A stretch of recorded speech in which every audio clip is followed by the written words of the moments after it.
So I'm Gina Jean Cosmo, 18 years young, single, and currently studying at Holy Name University, taking up BS Accountancy. And meet my family, so I'm a second daughter of my parents, and yun, status po namin sa life, yung nakakain lang ng 3 beses sa pang-araw-araw. Ayan. And as a student po, I'm a consistent honor student kasi yun yung way of thanking my parents and to make them proud. And bakit ba ako na-involved din dito sa AIM Global? So, sa mga kabataan dyan, bakit ba ako na-involved sa AIM Global? So, dumating po kasi sa point na nagkasakit po yung ate ko. And at the same time, yung papa ko po is na-aksidente, and yung time na yun, nagkautang-utang po talaga kami. And that's I realized, yes, money is not the most important thing in this world, but money can affect the most important things to you. So yung time na yun, nakita ko na talaga yung value ng money, na ang hirap pala talaga nakapuska sa pera. So that time, na nahirapan na sila, mama, na pagpapaaralin kami, so I take initiative. Nung sa study na po ako sa syudad, so ang dami palang opportunity sa syudad, sa city, pero yun nga lang di katanggap. Kasi that time, I'm still a minor. And then, yun, such until time, may 3 networking na nag-open up sa akin. So, bakit ba ako sa AIM Global nagka-interest? Kasi, imagine niyo naman po, yung AIM Global ang nagmamarket lang ng Philippines, Pakistan, Brunei, Singapore, Taiwan, Ghana, Kenya, Togo, Uganda, Cameroon, Ivory Coast, Nigeria, UAE, Papua New Guinea, Abu Dhabi, Tanzania, Japan, Hong Kong, Rwanda. So guys, doon ako mas na-amaze na grabe yung AIM Global, grabe ng networking. Di pala to basta-basta. So yun nga lang, nabaliw nga ako sa presentation, yun nga lang, wala po akong pang-pa-join. But that time, ika nga, if there's a will, there's always a way. So yun, nangutang po talaga ako sa mga kakilala ko. And dahil hindi po nabuo yung 6,980, yung tuition ko na lang po, yung tinake risk ko. So that was the biggest risk that I ever take that time. Pero, kaya yung nag-pay-in po ako, so as you can see po, Roy G. BV talaga yung perang pang pa-pay-in ko. Diba? Red, orange, yellow. Diba?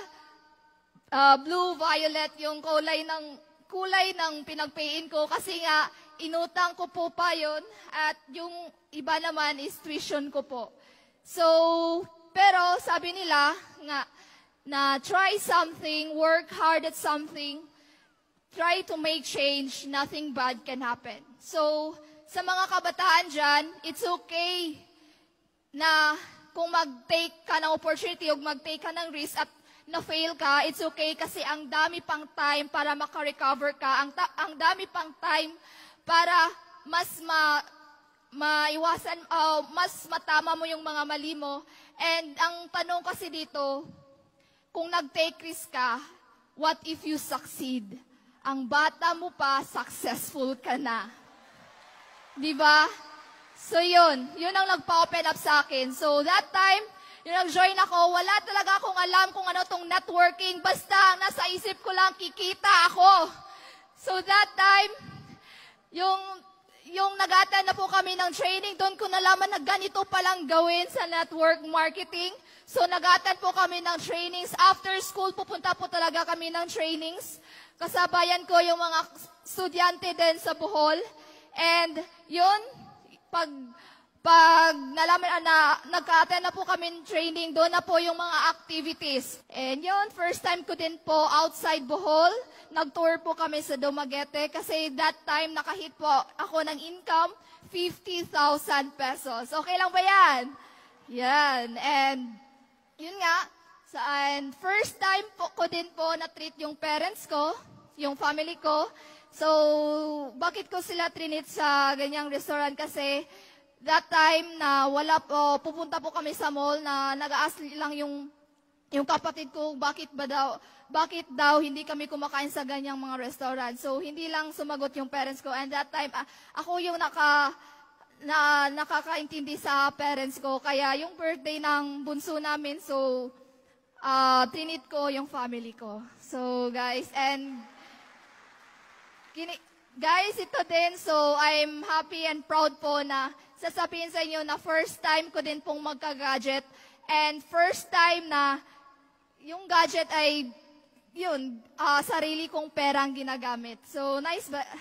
Nice ba yun? So grabe, yung feeling na wala kang gadget noon kasi nga kapos kayo sa pera, pero yung nagka-gadget ka na tapos sarili mo pang pagsisikap. Alam ko marami dito mga estudyante na may gadget na ganito, may Apple gadget, pero yung tanong, sarili niyo bang pera ang ginagasto niyo? 'Di ba? Mas maganda po na yung nagkaka-gadget ka, sarili mong pera ang ginagasta. Tama ba? Yes. And yun nga,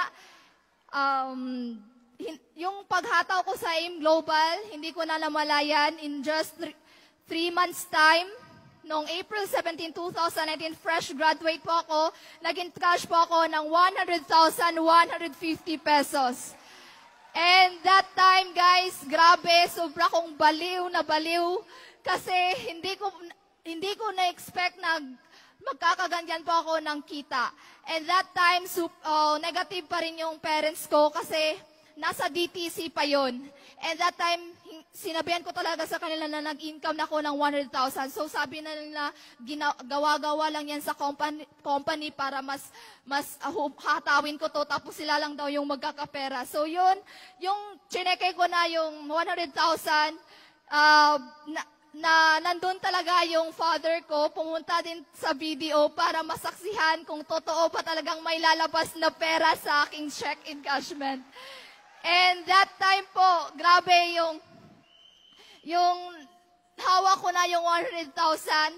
Guys, yung father ko talaga, sobra na pong tahimik.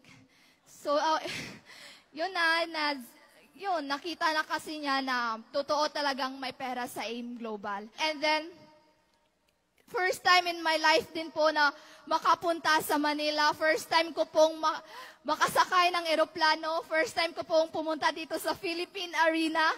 And good news pa niyan, ako lahat ng gastusin dyan, ako po, sarili ko pong pera ang ginagasto ko. So, grabe. And ngayon lang po, as of yung Friday na income ko, so nag-accumulate po siya ng 66,000 pesos. So, grabe, di ba, para sa akin lang, so I know for sure sa mga MCM na, so maliit lang to, pero sa amin po mga estudyante na, grabe, as in, sabi ko, grabe guys, totoo talaga, di ba? So, yun.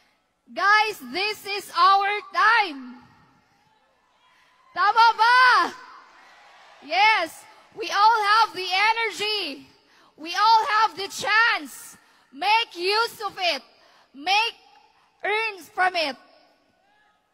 Tama ba?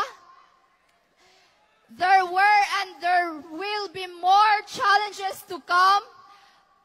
There will be more sacrifices, more time, more efforts, more bullies, more discouragement.